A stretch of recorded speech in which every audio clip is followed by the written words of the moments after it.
JT Rogers and Alan Poul, there was no sophomore slump for Tokyo Vice because I definitely thought it was better than season one. And I know you guys had a two-season story plan. So what were you thinking when you were prepping for season two? Like, did you feel pressure to land this plane?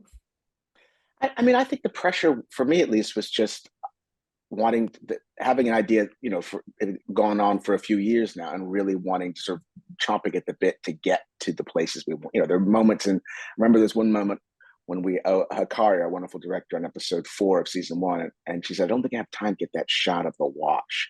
I said, "You need it because 11 hours from now of television, there's going to be a reference to it." So there's so many things we'd set up narratively, and to have the luxury of knowing you were going to be able to do it in that sort of long form, almost novelistic storytelling. So it was more just an excitement to finally get there. And some of the Japanese actors who I'd spoken about their story, but they had not read the scripts in season one, it was so joyous to see their excitement, like, "Oh, this is why I did that. I know you told me that was the case, but I wasn't really sure." So it was pretty exciting. It's like, oh, were you lying to me or did you forget about it? It's Uh, like, yeah. Well, they have a lot on their plate. They're yeah. working in two languages, they're shooting. It's a lot. Hmm. Alan, what about you? Yeah, I mean, I think that in addition to wanting to dive much more deeply into the complexities of all of the characters surrounding Ansel and Ken-san, in season one, where they were the fulcrums of the story. In season two, because we had more episodes and because we had learned so much better how to shoot in Tokyo, we were able to really bring forward the density of the lives of all the other characters surrounding our leads, and and give them almost equal time on the playing field. And that was a tremendous luxury. That was something that we earned both by the work that we were doing and in becoming better at shooting in Tokyo, and in the work that JT had done in sort of laying all the groundwork for making all these characters so satisfying. I would say that the one thing that we learned very much, because you learn something shoot this season. You think you know what it is, and you do, hopefully, but it's still going to teach you things. And I'd say the one sort of narrative adjustment was, oh, Tokyo after season one, oh, Tokyo is one of the most important characters in this show. So as much as there was a lot of praise, which thrilled us about how much of Tokyo was seen in season one and no one had done that, Al and I felt, as we talked multiple times, like, I feel like there was a lot of people sitting in rooms talking. Some of that was due to COVID. Some of it was learning how to navigate this unbelievably so-called impossible way of shooting in Tokyo. So the challenge for all of us in the writing and the shooting was, let's go even further out. Let's see even more of neighborhoods and streets and places that haven't been seen before. Yeah, I really love that about season two. And I thought it was partially because of, COVID relaxations, the relaxation of the restrictions, and also you guys being embraced after season one. But yeah, there was a lot Yeah, more like open area spaces. And I love that you went into, I like places that you don't often see, like depicted in TV shows and films like in around Tokyo. I feel like it's usually just like Shibuya Square, you know? yeah. Yeah, Yeah. everybody goes there. In fact, did you Everybody know goes there's there. actually we shot in the real Shibuya crossing, but there's actually a location set outside of Tokyo where they've recreated parts of it, so that if you can't get the permission to go to the real thing, you can always go to the fake one and then put the buildings in afterwards. Hmm. I won't say which shows have done that, but I know who they are. But we did not. That's the. We But will we did keep not. on the DL. Yeah, yeah. I love how the story ended, the season ended, and the finale was so bittersweet because it's like they won, our heroes won, but everyone also lost Yes. something. And then you have like Katagiri has that line when he says like there are times when the right choice is not the moral choice, and I felt like they were all confronted with some form of that. And so how did you like decide to have that sort of like kind of like tragic but also like happy ending, I guess, like, and finding the balance between those two. First of all, that you sound like you did my talking points to the actors and the writers in the writers' room. They're distilling what the show was about, like, constantly drumming this to everyone. I mean, So Trendy hates so Jake now. Katagiri lost his yeah. family. No, I mean, look, the show all along, it is I said a lot of places that season one was setting the table and season two was the meal. And hopefully season one was thrilling and exciting, but it was sort of, we're also, all along, and I talked to everyone about this, and Alan and I spoke a lot about this as well when he was directing and just running the show with me, is that this is a show about people who have excited, desperate needs that are glitzy and super exciting, but it's about the cost of getting what you want or what you think you want. And then, well, who are you and what do you choose when all your options are bad? So there is a sense of, like, as often in war, right? There's a sense of exhaustion and exhilaration and heartbreak. And that's what, that's what I was looking for. Mm-hmm. And also to be able to have this, everything has a double-edged nature to it, in that we are, at the end, we are celebrating, and we are so happy for Sato that he finally gets to ascend to be the head of a major crime family. When, yeah, you got the thing you were ambivalent about and really didn't want, but somehow were so good at, you just kept rising despite That your was, ambivalence. I mean, I just love his whole arc throughout because he's like the reluctant leader. Like he wants out, Yeah. but they pull him back in. Oh, he needs to sacrifice himself for the greater good to protect his mother. Yeah. And, We're no Michael Corleone analogies, please, but yeah, no, it is. And show has his ability to be actively ambivalent as an actor is I leaned into that heavily in the writing and moved into the shooting, all of us, because he's able to make that dynamic. mm-hmm. Yeah, and I also love the final shot of him too, because he's by himself in his new office, and it's like lonely at the top. And yeah, that is one of my favorite shots and one of my favorite scored moments as well. That's what Joseph Black was the director of the episode, and he did a beautiful, beautiful shot. Yeah. Mm-hmm. And his ascension ceremony in the finale is obviously mirroring the one in the pilot, in which he was just a mere observer. So what was it like recreating that one with him now being, the one promoted? I mean, it was one of those moments that was very emotional because that had been planned, literally years ago, when you start building out a story before you even start casting or shooting season one, let alone the shutdown of the world from COVID. So I think it was a little surreal because you're like, wait, we're back here, but everything has changed. We've changed. The actors have changed. The show has changed. Yeah, and we had to go back to the same locations. It's exactly the same place where we shot the original ascension ceremony in the pilot. But I have a question, Joyce, because there's a bit of an Easter egg in there that so many people didn't pick up on. Is it, Adam. Is it the guy that he promised to protect? I've seen that. Yes. Thank you.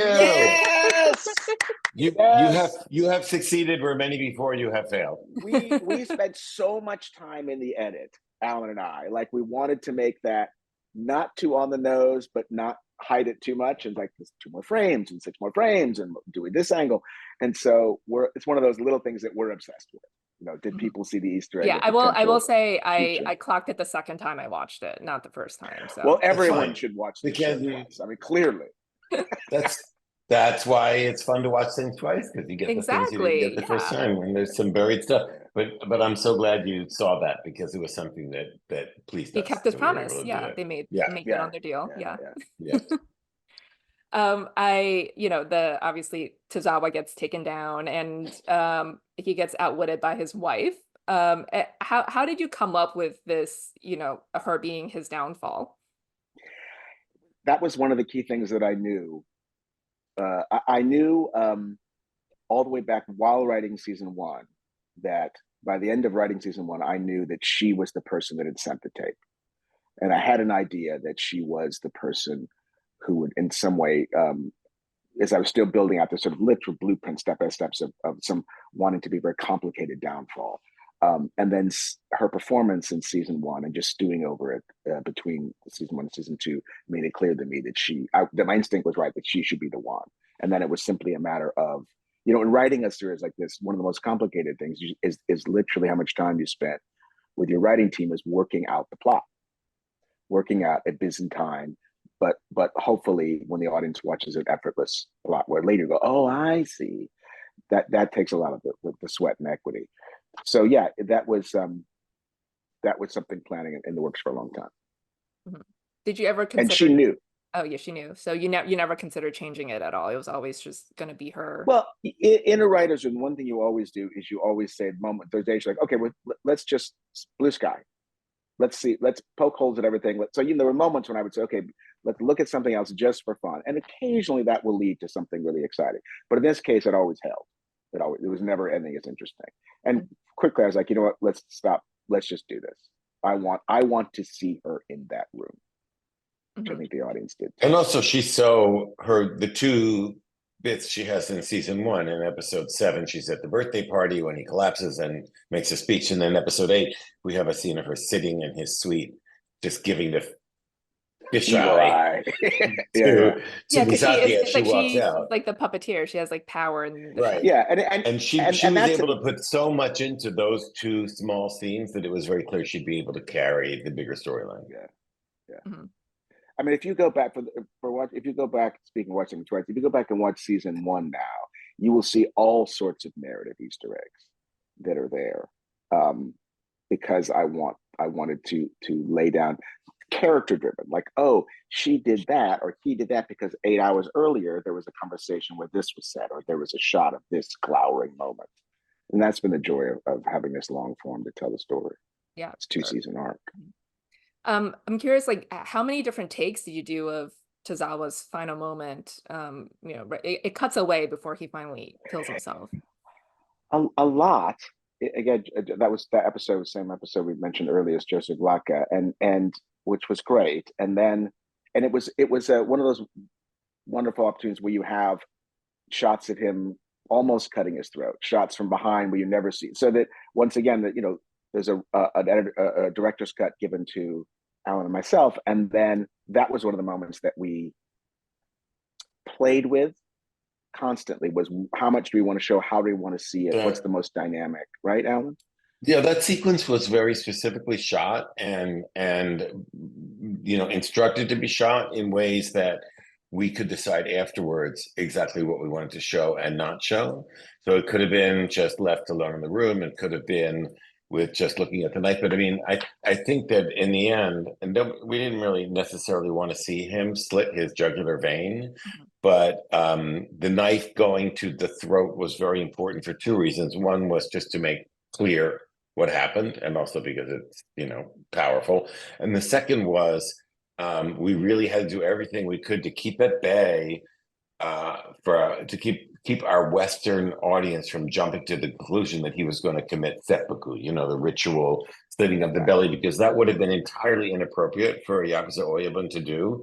And if we let our audience assume that, we would have been leading them into what would have been a big mistake. And we were trying to be authentic wherever we could. So we had to make it clear that he slit his own throat, because that's the only thing that would have been able to happen in that situation. Yeah, because that's completely different. This was just like an ultimatum from his wife. Like, you either do it now and save us trouble, or we'll do it for you when it's super embarrassing for you. Yeah, it's just you off yourself or we'll off you. Yeah. One of the things I really like about the show was that it was never about dismantling the Yakuza. It was just about taking down Tozawa. And it was a win for everyone, including the Yakuza, that he's gone. So you never, I guess, like, maybe this also kind of ties into, alternatives of who was going to take him down, but it's like you didn't want to shoot for anything macro like that, because it also seems kind of unrealistic, because the Yakuza and police have, Go ahead. Jay. Oh, just again, the realism. Just for example, a couple of friends who asked me, "Oh, I love that," and like, did you ever think about having like a big gunshot and they're like shooting each other? I was like, yeah, that's not possible in Japan. That would be like an international incident. And as sexy and stylish one hopes, and dynamic, but it's all real. Everything in this show is deeply realistic to how cops, Yakuza reporters worked in late 90s, early aughts Tokyo. Right. But there is a storyline in season 2 when Nagata, Katagiri's new partner, who comes in from the National Police Agency and is using this like old law in a repurposed way to start taking down that's history. That's true. And so the truth is that over the course of the era that we're depicting, the Yakuza did become less powerful, and the police were able to go after them with certain legal means, so that by the end of this era, Yakuza, they still very much exist and still very much have power, but less so than they did You in can't, they the can't just end 80s and them early all at once. 90s. Yeah, Yeah, No, it's like yeah. one by no, one. Yeah. no, but they have been, their numbers have been diminished considerably. Yeah. I also love the seventh episode when Jake goes home to Missouri because it's such a trip because we're so immersed in Japan, for Yeah. a season and a half, and then we see Missouri and it's his dad's birthday, and it's again an instance of him, disappointing his family. He bails on his sister to chase a lead in Minnesota. But what went into that episode? Like, I'm assuming you always wanted to, see him at home and see Yeah, how he yeah. I doesn't always belong there anymore.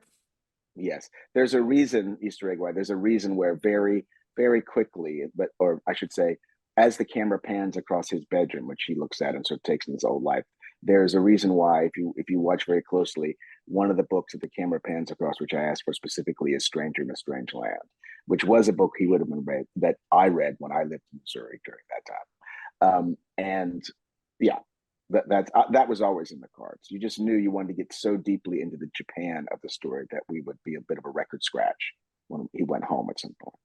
Hmm. Yeah, it's like what are we doing here? And he feels lost too. Hmm. The finale, the final scene between Jake and Katagiri, I also love because like their whole dynamic, but it's I think it offers closure, but also possibility as well when he gets up and then you see the kind of smile on Katagiri's face. Yeah, yeah. So I'm wondering like what kind of like direction or like was in the script like the stage direction you have for Ken for that final moment. I mean, Ken is such a great actor, to put it mildly, and such a joy to work on. But one of the things I love is he does what I mean. It sounds silly, but he does what's in the script. The script describes exactly. He looks at the camera. I mean, I remember the exact wording, but he makes it his own. But that sort of rise, sort of, oh, I'm just as antsy as he is. Oh, that's interesting. That's it, and he just embodied that in a way that's just extraordinary. Hmm. Well, the show is over for now, but you have said before that you had ideas for a third Yeah. season. So what can you say about any of those, or do you want to, keep it on the DL in case Well, they do well, fruition? yeah, well, in terms of the story, I don't want to. I always, never speak until you've written this. But don't let the cat out of the bag of yourself. But I have a very clear idea going forward of story. Based on the book, based on the fact that fifth season, our partners have the rights to Jake's second book. The fact that Jake and I are friends for decades, and he's endless stories he's told me. So if we get to do it, there's lots more. Hmm. And also the fact that we, in the world of streaming, that in the case of this show, that our dear friends at Max, HBO Max, they actually are not a global streamer in the way that Netflix and Prime and Apple TV Plus are, and that they basically their franchises are in North and South America and a few select European territories. So most of the world on the show is being sold by Fifth Season, our studio. And so we have millions of fans in other territories on other streamers and other broadcast outlets who are waiting to see what happens next, and we hope we'll be able to satisfy them. Hmm. Yeah, yeah, it's very successful in Japan, right? And I think I heard Yes. it's on like Netflix Japan now over there. Well, season one was on Netflix Japan. Our deal in Japan actually is with WoW, which is the Mhm. most prestige satellite service. And then once WoW finishes their window, it's up to them to sell it off to a second window. And so season one, when they were done with it, they sold it to Netflix, and that's when it became a huge hit in Japan. Well, finally, I gotta know, what is each of your favorite Backstreet Boys song? It's a toss up. It's a toss up between the two that they battle I Want It over. That Way and Yeah, No, Everybody. I will no, tell you. I'm an NSYNC boy. See, Oh, so really? Oh my God. Bring me back so to when we finally 2000. did tearing out my heart, in the season Banger. one, I felt like, yeah, yeah. Wow, we got Team in sync here. Yeah, we're gonna have a serious conversation offline after this. I'll tell I you right know. If They we need to might have a revise dance off TRL even. now. We for might have Yeah. yes, a dance off. you might not want to film that. I'm just going to go on record. I can do the everybody dance really badly, but I can do it. So I hope you that'll be have in an season opportunity to do We that. need to So, do that in yeah, season 3, a dance off. yeah. Well, I it mean, was we great. did. I will say that the karaoke scene was such a great joy It to made me shoot so and to see. happy Yeah. because I was like, I hope there's more Backstreet Boys this season. Yeah, And I knew there had to be after, when we were watching, even when we were, that was one of those moments where you were watching the cuts, and I have that scene in episode 4 of season 1, and I thought, oh, well, yeah, I got to bring this back. This is even more delicious than I thought. Yeah, sure. Well, it was great speaking to you guys. Thank you so much for your time. Congratulations on an amazing 2 seasons. Finger crossed Thank for you, Joyce. more. And Thank you, Joyce, very NSYNC and much. Backstreet Battle season 3. Yes. Thank you.